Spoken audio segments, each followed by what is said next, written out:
মানুষ ছোট হোক বা বড়, রাজা হোক বা দরিদ্র, সমস্ত মানুষের মধ্যে একটা সামঞ্জস্য থাকে। সমস্ত মানুষের কাছে তার প্রশংসা অত্যন্ত গুরুত্বপূর্ণ। সে খুবই প্রসন্ন হয় যদি আপনি তার প্রশংসা করেন, কিন্তু আপনি যদি তাকে এটা বলেন যে এটা তোমার ভুল ছিল, তোমার কিছু খামতি ছিল, তখন সেটা সে মানতে রাজিই থাকে না। সব মানুষ এটা শুনতে পছন্দ করে যে সে যেটা করেছে সেটাই সর্বোত্তম। এবার আমি আপনাকে একটা কথা বলি, এই হলো নিন্দা, এই হলো প্রশংসা, আর এই হলো সত্য, যা সবার থেকে উচ্চস্থানীয়। সেই জন্য মানুষ আয়না দেখে। আয়না তাকে তার সৌন্দর্য দেখায় না, তাকে দেখায় যা সত্য, যাতে মানুষ আরো সুন্দর হওয়ার চেষ্টা করতে থাকে। তাই আয়না অত্যন্ত গুরুত্বপূর্ণ সত্যকে জানার জন্য। জীবনে নিন্দুকের মাহাত্ম্য প্রশংসকের মাহাত্ম্যের থেকে অনেক বেশি। কেন? কারণ তারা আপনাকে আপনার খামতি দেখায়, আপনার ভুলগুলো বুঝিয়ে দেয়, আপনাকে একটা সুযোগ দেয় নিজেকে শুধরে নিতে, নিজেকে আরো শ্রেষ্ঠ করে তুলতে, যা প্রশংসক করতে পারে না। তাই জীবনে যদি কখনো নিন্দা করা হয়, তাকে ভালোবেসে গ্রহণ করুন, ধন্যাত্মক রূপে গ্রহণ করুন। যদি নিজেকে কোনো শিক্ষা দেওয়া সম্ভব হয় তাহলে অবশ্যই দিন। দেখবেন মন প্রসন্ন হয়ে বলবে, রাধা রাধা। জীবনে কখনো সাফল্য আসে, আবার কখনো অসফলতা, কখনো আশা পাওয়া যায়, কখনো নিরাশা, কখনো জয় লাভ করি, আবার কখনো পরাজয়। এর পেছনের কারণটা জানা অত্যন্ত প্রয়োজনীয়। যদি আমি পরাজয়ের কথা বলি, যখনই আমরা পরাজয় লাভ করি আমরা ভাবতে থাকি যে এমন কেন হলো? আমাদের শত্রু কি বেশি শক্তিশালী ছিল, নাকি আমাদের নীতিতে কোনো খামতি ছিল? এই সমস্ত কারণের পেছনে খুব বড় একটা কারণ থাকে, আর সেই কারণ আমাদের অন্তরে সুপ্ত থাকে।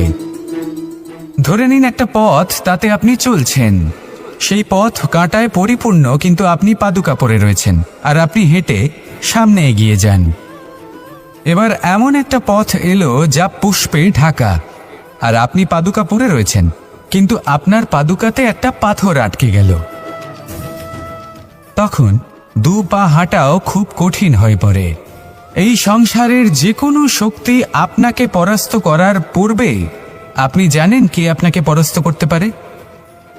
আপনার অন্তরের দুর্বলতা, আপনার অন্তরের সেই সুপ্ত শত্রু। আর সেই জন্য ইতিবাচক মনোভাব গুরুত্বপূর্ণ হয়ে পড়ে। ভালো মানুষদের সাথে থাকুন, সৎসঙ্গে থাকুন, বন্ধুত্ব করুন, ভালোবাসুন। এই ভালোবাসা এত শক্তিশালী এক অস্ত্র যাকে ব্রহ্মাস্ত্রও পরাস্ত করতে পারে না। এই সমস্যারূপী পাথর কিছুই নয়। আসুন আমার সাথে ভালোবেসে বলুন, রাধা রাধা। মানুষের দুটো রূপ রয়েছে। এক, আমাদের এই মুখ, যা শুধুই চোখে দেখা যায়, আর দ্বিতীয় আমাদের এই মন, যা শুধুমাত্র অন্তরাত্মা দ্বারা দেখা যায়।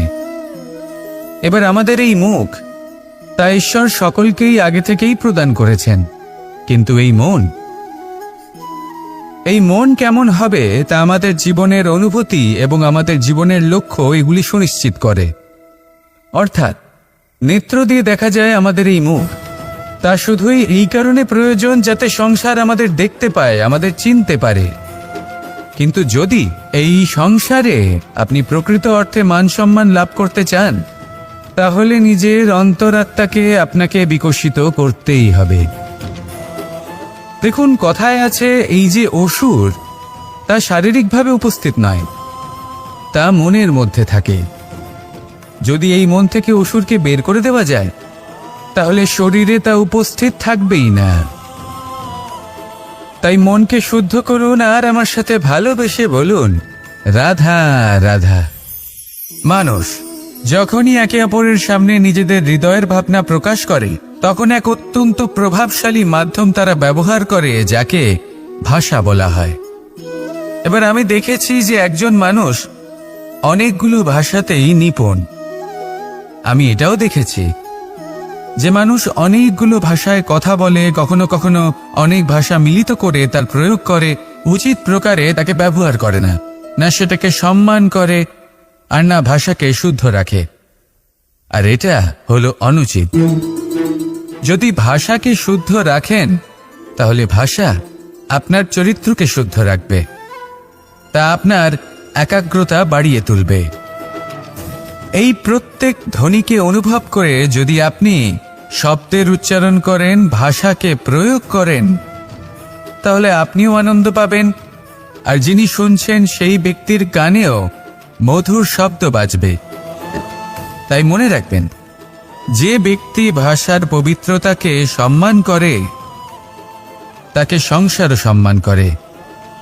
ভাষাকে শুদ্ধ এবং পবিত্র রাখুন, তাহলে ভাষা আপনার চরিত্রকেও শুদ্ধ এবং পবিত্র রাখবে। আর এই মন সুপ্রসন্ন হয়ে বলবে, রাধা রাধা। এ হলো রামায়ণের সময়কালের কথা। সেতু নির্মাণ করার কাজ চলছিল। সমস্ত বানর সেনা এই কাজে নিযুক্ত হয়েছিলেন। বড় বড় পাথর তুলে নিয়ে এই বানর সেনা সমুদ্রে ফেলছিলেন। এই কাজ চলছিল। এমন সময় ছোট্ট একটা কাঠবিড়ালি এলো। ছোট ছোট মাটির ডেলা হাতে নিয়ে সাগরের কাছে যাচ্ছিল, আর বড় বড় পাথরের পাশে রেখে দিচ্ছিল। যথাসম্ভব সেখানে রেখে আসছিল। সারা দিন ধরে সে এই পরিশ্রম করেই যাচ্ছিল। এবার শ্রীরাম তার এই কাজ দেখতে পেলেন। সেই ছোট্ট কাঠবিড়ালিটিকে নিজের হাতে তুলে নিলেন এবং অত্যন্ত ভালোবেসে তার পিঠে হাত বুলিয়ে দিলেন।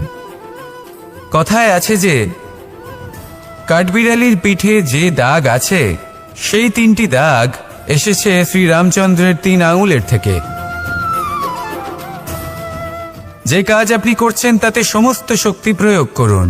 যতটা আপনার সামর্থ্য রয়েছে, যতটা আপনার প্রতিভা রয়েছে, সম্পূর্ণভাবে উৎসর্গ করে দিন।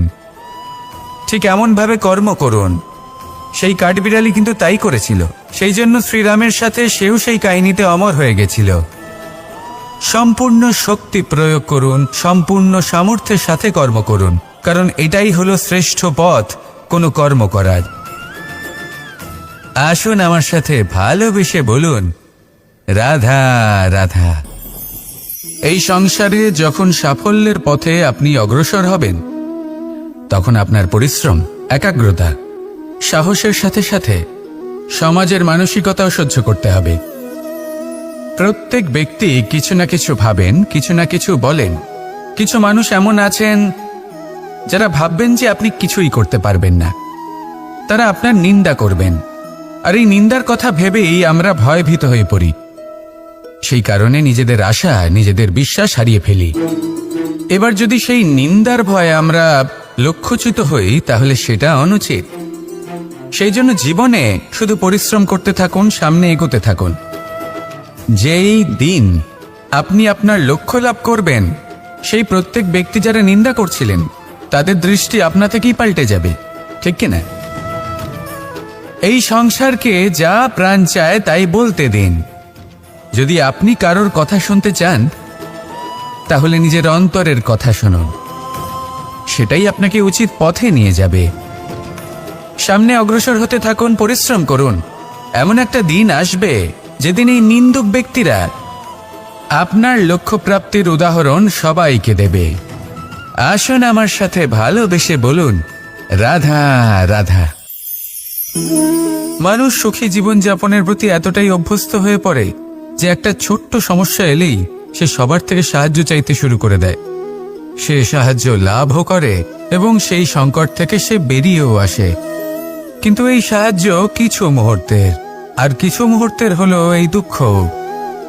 এই 2 মুহূর্তের সাহায্যের জন্য আজীবন আপনি তার কাছে ঋণী হয়ে থাকেন। আর মানবিকতার খাতিরে আপনার মনে কৃতজ্ঞতা জেগে ওঠে। আর সেই কৃতজ্ঞতা বোধ হলো যে আপনি কখনো সেই ব্যক্তিকে ছাপিয়ে যেতেই পারবেন না। সেই জন্য জীবনে সবসময় চেষ্টা করবেন নিজেকে প্রস্তুত রাখতে। সেই সব সমস্যার জন্য, সেই সব বাধার জন্য যেগুলো আপনার জীবনে আসতে পারে। ততক্ষণ সাহায্য চাইবেন না যতক্ষণ না অন্য কোনো পথ না থাকছে। সাহায্য চাওয়া অনুচিত নয়, কিন্তু সাহায্য চাইলে এবং সাহায্য পেলে আপনি আজীবন কৃতজ্ঞ এবং ঋণী হয়ে থাকবেন। আর তারপর একদিন আপনি পরিবর্তন দেখতে পাবেন। যে কিভাবে আপনি ছোট ছোট সমস্যার জন্য সাহায্য না চেয়ে বড় বড় সমস্যার সম্মুখীন হতে প্রস্তুত হয়ে গেছেন। এটাই হলো সংসারের নীতি। এটাই পালন করুন আর আমার সাথে ভালোবেসে বলুন, রাধা রাধা। এমন অনেক মানুষ আছেন যারা আমাকে ভগবানের পরিভাষা জানতে চান, যে ভগবান আসলে কি, তিনি কেমন। এবার দেখুন, ভগবান হোক বা আপনার স্বপ্ন হোক বা আপনার লক্ষ্য হোক না কেন, সেই লক্ষ্য তখনই পূর্ণ হয়, তখনই তাকে লাভ করা সম্ভব যখন আপনার দৃষ্টিভঙ্গি মঙ্গলময় হয়, যখন আপনি নিজে মনে করবেন যে আমি যেটা পেতে চাইছি তা শুভ। উদাহরণস্বরূপ, কোনো পাখিকে দেখুন, সে গাছের ডালে বসে এবং সেখানেই বিশ্রাম করে, কিন্তু পড়ে না। কেন? কারণ ওর বিশ্বাস যে যে শাখার উপরে ও বসে আছে সেটাই হলো ওর বাসস্থান। যদি আপনি বিশ্বাস করেন তাহলে আপনি পাথরের মধ্যেও ভগবান দর্শন করতে পারবেন। আর যদি বিশ্বাস না থাকে, তাহলে যদি ভগবান সামনে দাঁড়িয়েও থাকে তবেও আপনার বিশ্বাস হবে না। তাই বিশ্বাস করতে শিখুন। এই বিশ্বাসের আধারেই আপনি সেই সব কিছু পাবেন যা আপনি পেতে চাইছেন। আসুন আমার সাথে ভালোবেসে বলুন, রাধা রাধা। গুরু, যিনি পথ দেখান, আমাদের জীবনে অত্যন্ত গুরুত্বপূর্ণ, অত্যন্ত আবশ্যক। কিন্তু কিছু মানুষ মনে করেন যে গুরুর কোনো প্রয়োজন নেই, কারণ এই সমগ্র জ্ঞান মানুষের অন্তরেই নিহিত রয়েছে। এবার প্রশ্ন এটাই, যদি সমস্ত জ্ঞান মানুষের অন্তরে নিহিত থাকে তাহলে গুরুর কি প্রয়োজন? আর যারা আজ পর্যন্ত গুরুকে মেনে এসেছেন তারা কি অনুচিত করেছেন? এর উত্তর আমি আপনাকে দেব একটা উদাহরণ দ্বারা। একটা কাঠ যা জ্বলনশীল, জ্বলনের ঊর্জা তার অন্তরে নিহিত রয়েছে, কিন্তু তার জ্বলনের জন্য বাইরে থেকে একটা অনুঘটকের প্রয়োজন হয়। এই অনুঘটকই হলেন আপনার গুরু। উত্তাপ যা একটা কাঠকে জ্বালাতে পারে, সেই উত্তাপ হলো গুরুর প্রচেষ্টা। যদি সেই গুরুই না থাকে, তার প্রচেষ্টাই না থাকে, তাহলে সেই সমস্ত জ্ঞান যা মানুষের অন্তরে নিহিত তা ব্যর্থ হয়ে যাবে। যদি আপনার সাথে আপনার গুরু থাকেন, আপনার পথ প্রদর্শন করেন, আপনার অন্তরের জ্ঞানকে বাইরে নিয়ে আসতে পারেন, তাহলে তাকে সম্মান করুন আর আমার সাথে ভালোবেসে বলুন, রাধা রাধা। असतो मा सद्गमय, तमसो मा ज्योतिर्गमय, মৃত্যুর্মা মৃতঙ্গময়। জ্ঞান সেটাই যা অসত্য থেকে সত্যের পথে চালিত করে। প্রকাশ সেটাই যা অন্ধকার থেকে আলোর পথে নিয়ে আসে। জীবন সেটাই যা মৃত্যু থেকে অমরত্বের পথে নিয়ে যায়। এবার এই তিনটে, জ্ঞান, জীবন এবং প্রকাশ, একই রকম। শূন্য থেকে এর উৎপত্তি হয় এবং আস্তে আস্তে আপনার জীবনে বিস্তার লাভ করে। এবার আমরা এটাই ভাবি যে কেমন করে এই তিনটিকে আগলে রাখা যায়। এর উত্তর হলো, এদের আগলে রাখার প্রয়োজনই নেই, ভাগ করে দিতে হবে। কোনো বৃক্ষকেই দেখে নিন, একটি বৃক্ষ অনেক বছর ধরে বেঁচে থাকে। কেন? কারণ সে ভাগ করে দিতে জানে। সে নিজের বীজ ছড়িয়ে দেয়, এই ধরিত্রীতে দেয়, সেই বীজ যা অঙ্কুরিত হয়ে এক নতুন বৃক্ষকে জন্ম দেয়। শুধু ছড়িয়ে দিয়ে একটি বৃক্ষ জীবন দান করতে পারে। যদি কোনো ব্যক্তি জ্ঞান ছড়াতে শিখে যান, যদি প্রকাশ, আলোর কিরণ ছড়িয়ে দিতে শিখে যায়, কোনো ব্যক্তি তার জীবনের সুখ ছড়িয়ে দিতে শিখে যান, তাহলে তিনি মৃত্যুর পরও মৃত হন না। এই ভাগ করে দেওয়ার সুখটাই কিছুটা আলাদা। এই সুখ অনুভব করুন আর আমার সাথে ভালোবেসে বলুন, রাধা রাধা। আপনি কখনো কোনো সরোবরের দিকে তাকান, যার জল হলো শান্ত, স্থির। আপনি স্পষ্ট দেখতে পাবেন সেই সরোবরের তলদেশে কি রয়েছে। তাতে সাঁতরে বেড়াচ্ছে সুন্দর মাছ, চকচকে কিছু পাথর, স্বর্ণরূপী বালি, সবই আপনি দেখতে পাবেন।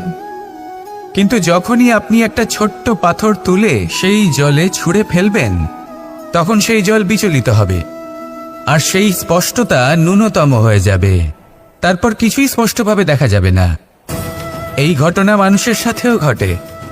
মানুষ যদি বিচলিত হয়ে পড়ে, তখন সে বুঝতে পারে না যে বর্তমানে কি হয়ে চলেছে আর ভবিষ্যতে কি করা উচিত।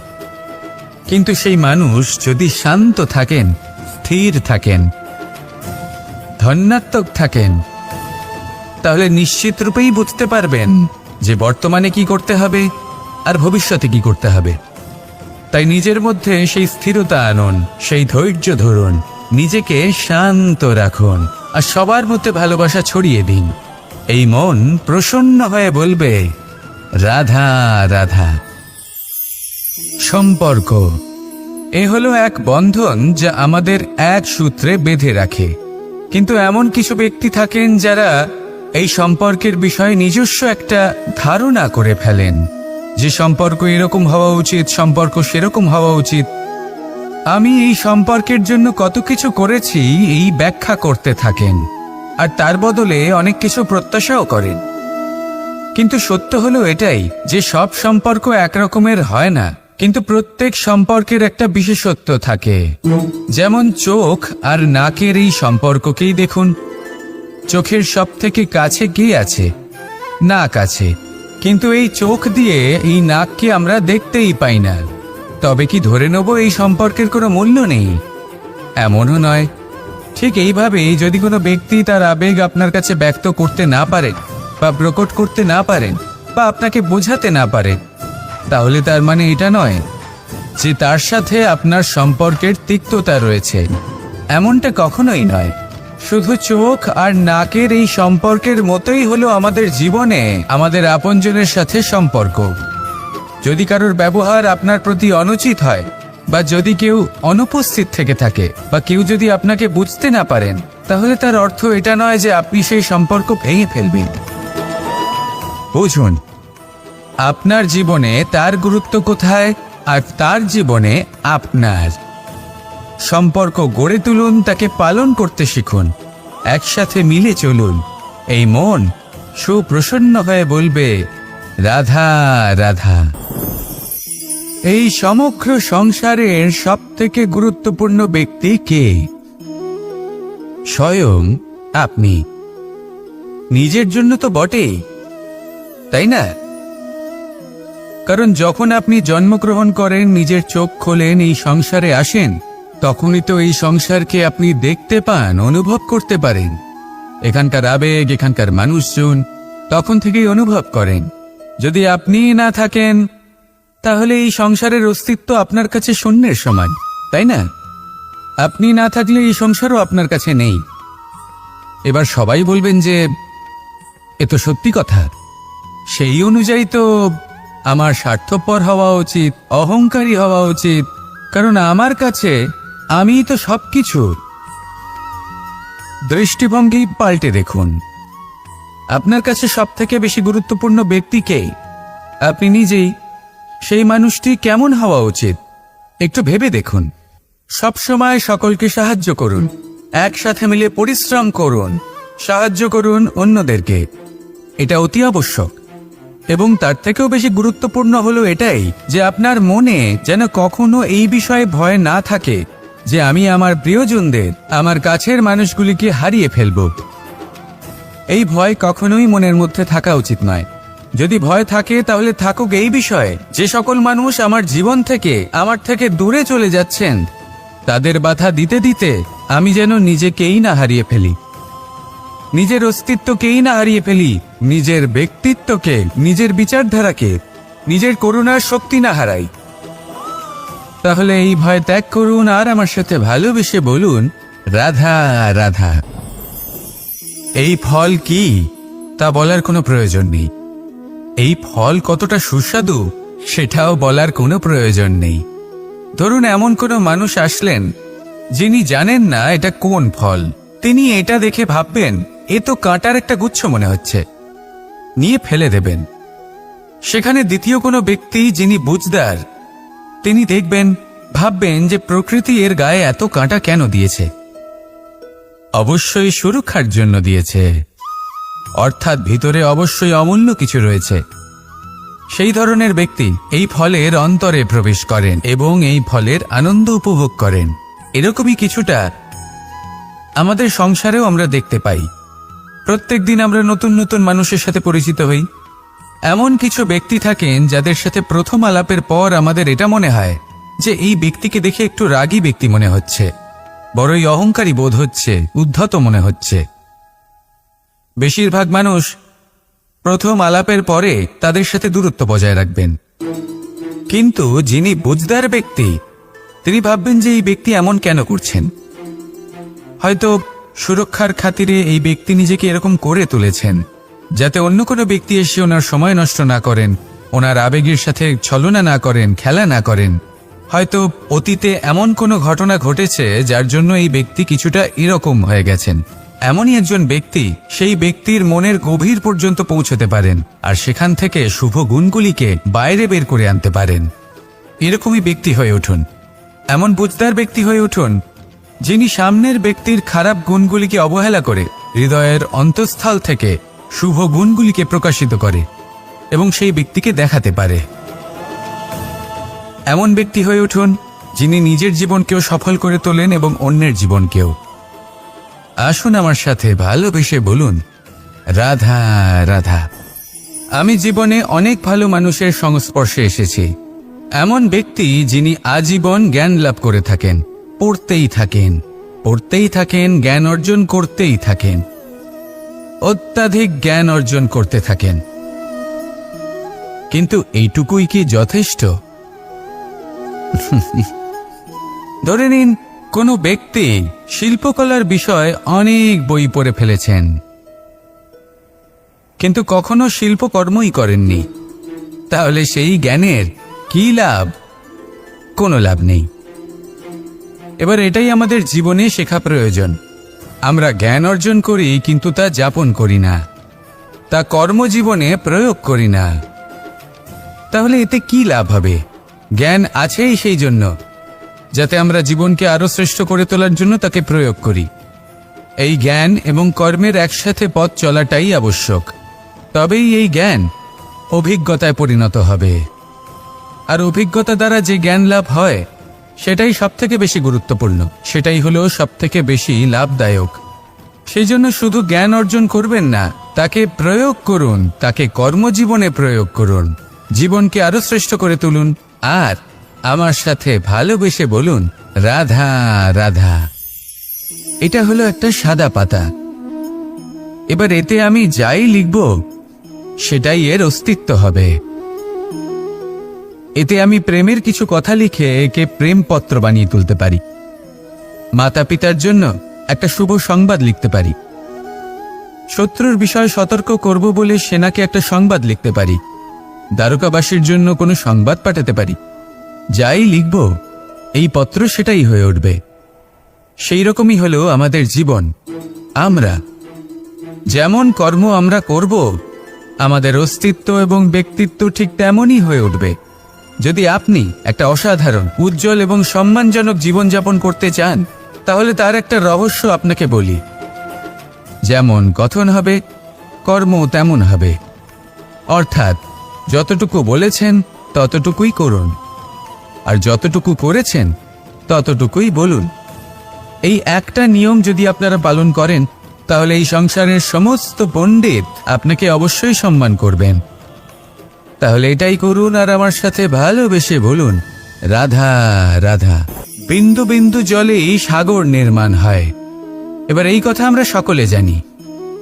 আপনি কি এই কথাটা জানেন যে ছোট ছোট সুখের দ্বারাই বড় সুখ লাভ করা যায়?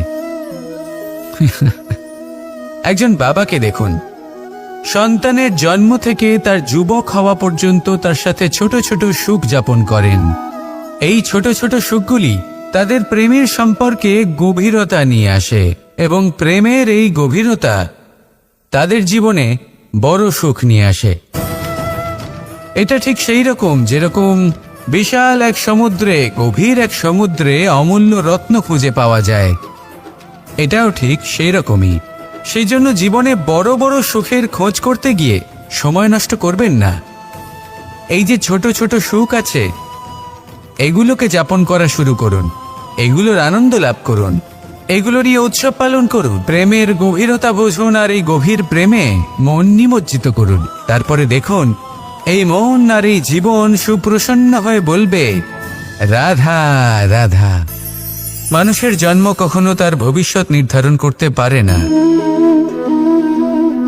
হ্যাঁ, ওর জীবনযাত্রা অবশ্যই সুখময় হতে পারে, নির্ভর করে যে ও কোন পরিবারে জন্ম নিচ্ছে, তার পরিবার পরিজন কে হন, তার মাতা পিতা কে হন, তাকে কেমন শিক্ষা দেওয়া হয়েছে, কেমন ভাবে পালন করা হচ্ছে। সে কিন্তু কুপাত্রও হতে পারে, আবার সুপাত্রও হতে পারে। কিন্তু সে চলে যাওয়ার পর এই সংসার তাকে মনে রাখবে নাকি না, আর যদি মনেও রাখে তাহলে কিভাবে মনে রাখবে, সেটা নির্ভর করছে তার কর্ম এবং তার নির্বাচনের উপর। ঠিক যেমন বর্ষার এই জলের ফোঁটা যখন মেঘ থেকে ঝরে পড়ে, তখন তার এই নির্বাচন হলো গুরুত্বপূর্ণ, কারণ তার নির্বাচন তার উপর নির্ভর করছে তার ভবিষ্যৎ কেমন হবে। ঝিনুকের মুখে পড়লে মুক্ত হয়ে ওঠে, সাপের মুখে পড়লে বিষ, আর যদি কোনো পাতায় পড়ে তাহলে শিশিরে পরিণত হয়। তাহলে কর্ম এবং নির্বাচন দুটি জীবনে গুরুত্বপূর্ণ। এদের বিষয় বিশেষ যত্ন নেবেন এবং আমার সাথে ভালোবেসে বলবেন, রাধা রাধা। আমাদের সকলের কাছে বৃক্ষ অত্যন্ত প্রিয়। আমরা সর্বদাই চাই এই বৃক্ষ যেন সবুজ থাকে, ফুলে ফলে ভরে থাকে, আমাদের ছায়া প্রদান করে, তা যেন সুস্থ থাকে, আমাদের ফল প্রদান করে। আর সেই জন্য আমরা প্রতিদিন সেই বৃক্ষকে জল প্রদান করি। কিন্তু কখনো ভেবে দেখেছেন যে জল তো আমরা বৃক্ষের গোড়ায় দিই, তারপরেও এই জল সেই বৃক্ষের প্রত্যেকটি পাতায় ঠিক পৌঁছে যায়? এটা কিভাবে সম্ভব? কিছুটা এরকমই হলো আমাদের কর্ম। যদি এই পৃথিবীতে থেকে শুদ্ধ মনে সৎকর্ম করেন, এই কর্ম সোজা ঈশ্বরের কাছে গিয়ে পৌঁছয়। যদি শ্রদ্ধা ভাব নিয়ে সমর্পিত হয়ে শুদ্ধ চিত্তে আপনি কাউকে সেবা করেন, তা সে মাতা পিতাই হোক, পরিবার হোক, গুরু হোক, পশুপক্ষী হোক বা সমাজ হোক, তাহলে সেটা সোজা ঈশ্বরের চরণে সমর্পিত হয়। সবসময় শুদ্ধ চিত্তে সমর্পিত হয়ে এবং মনে শ্রদ্ধা ভাব নিয়ে কর্ম করুন। ঈশ্বর নিজে থেকেই এর ফল আপনাকে প্রদান করবেন। আসুন আমার সাথে ভালোবেসে বলুন, রাধা রাধা। ইচ্ছে এবং চেষ্টা এই দুই মানুষের মধ্যে আছে, কিন্তু এই দুইয়ের মধ্যে সামঞ্জস্য থাকা খুব প্রয়োজন। আপনার যা ইচ্ছে সেটা পূর্ণ করার জন্য চেষ্টার প্রয়োজন তো অবশ্যই। আপনি যে স্বপ্ন দেখেন সেটা পূর্ণ করার জন্য নিদ্রা ত্যাগ করে চেষ্টা করা অত্যন্ত প্রয়োজনীয়, নয়তো এই স্বপ্ন কখনোই পূর্ণ হবে না। যদি আপনি কোনো প্রশ্নের উত্তর চান তাহলেও আপনাকে চেষ্টা করতেই হবে। জীবনে যদি সামনে এগোতে হয় তাহলে পাকে কষ্ট দিয়ে সামনে এগোতে হবে, চেষ্টা অবশ্যই করতে হবে। যদি আপনি চেষ্টা না করেন, পরিশ্রম না করেন, তাহলে এই সংসার আপনাকে পেছনে ফেলে সামনে এগিয়ে যাবে। নিজের ইচ্ছেগুলিকে মন থেকে বাস্তবে আনুন আর চেষ্টার দ্বারা তাকে সার্থক করুন। এই মন প্রসন্ন হয়ে বলবে, রাধা।